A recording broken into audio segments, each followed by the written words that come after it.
Alright, we've gone ahead and put the 4 shoes on as well as the rest of the pieces like we did in the first step so that we have all 4 of them done. The next step is going to be to install the top plate, and this is the top plate here, and again very simply you're just going to put it on and rotate it around until these 4 holes line up.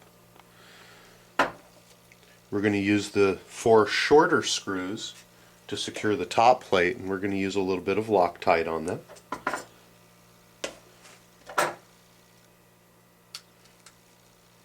We're going to go ahead and put them in and snug them up real good. And we're going to go ahead and repeat that process on all 4, and again we'll be right back.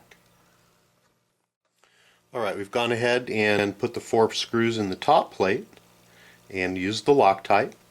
Now we have only put the bottom ones in temporarily, so now what we're going to do is go back and remove them and put Loctite on. If you can get Loctite on them and you feel comfortable doing that the first time around as you're doing it, go for it. We just find that it's a little bit easier to do it this way. So you're going to want to go ahead and make sure that both the front and the rears have Loctite on all 4 screws. Now that we have all 8 screws in and Loctited, what we're going to do is go ahead and insert the set screws into the holes on these studs here.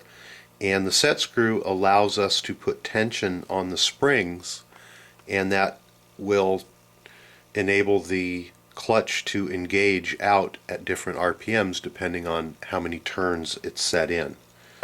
So what we're going to do is go ahead and get one of your set screws and put it on a wrench, and we're going to go ahead and put some Loctite on there as well. We're going to use blue Loctite because we don't want it to stick forever, but then again we don't want them to back out. It's a little bit tricky and you have to go by feel. What we're going to do is insert the set screw into the hole, and when it's just about even, go ahead and you're going to have to feel a change in the tension. You're going to feel when it just hits that plate, and you can play around with it and move your wrench a little bit. You'll see that it's free, and then right when that freeness goes, you're going to feel it just hit the plate, and that's where the set screw is basically set at 0.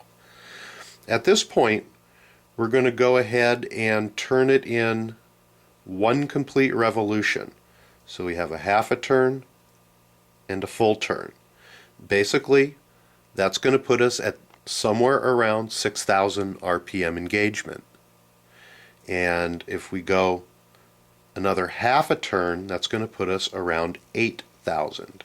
We're going to put it at 1 1/4 turn, which is somewhere right in between. And you're going to go ahead and repeat that process on all 4. We're going to go over this one more time. This is a real important step, and you do need to make sure that they're all even and you set them all at the proper engagement point. The tricky part is to feel when that set screw is actually hitting the plate. I go ahead and screw it in a little bit too far to remove any burrs that might be inside, and I can get a better feel for it. But right when the screw is pretty much at even, I start to feel, and you can feel right when that hits the plate. And I'm going to go 1/2, 1, 1 1/4 turns, just like that. And you're going to repeat that and make sure that you're the same all the way around. We're going to complete that and we'll be right back. At this point we have one more part left, and that's the threaded stud.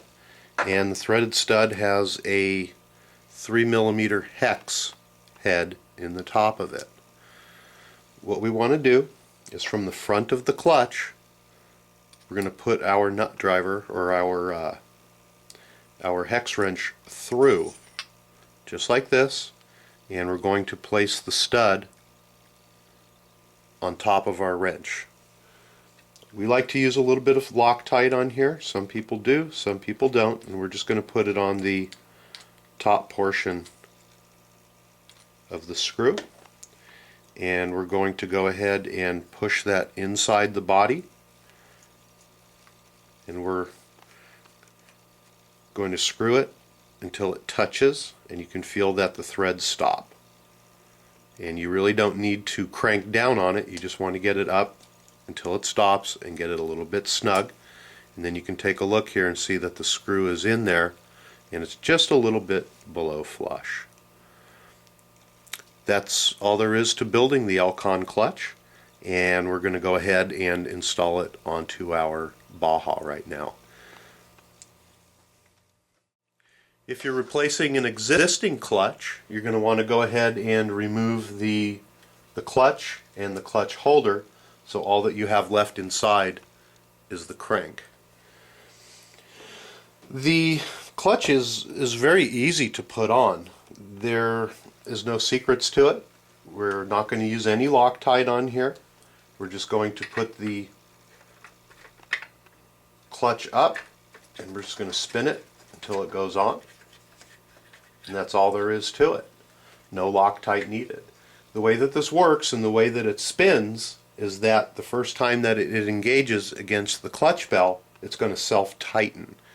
If you would like to use a piston stop and put it inside of your head and try to tighten it up by hand, you're more than welcome to do so, but it's really not necessary. Again, with the way that it rotates and the clutch bell engages, the very first time that it hits, it's going to tighten itself up. So that's all there is to it. Enjoy your new Elcon clutch, and thank you from Team FastEddy and HPIBajaTutorials.com.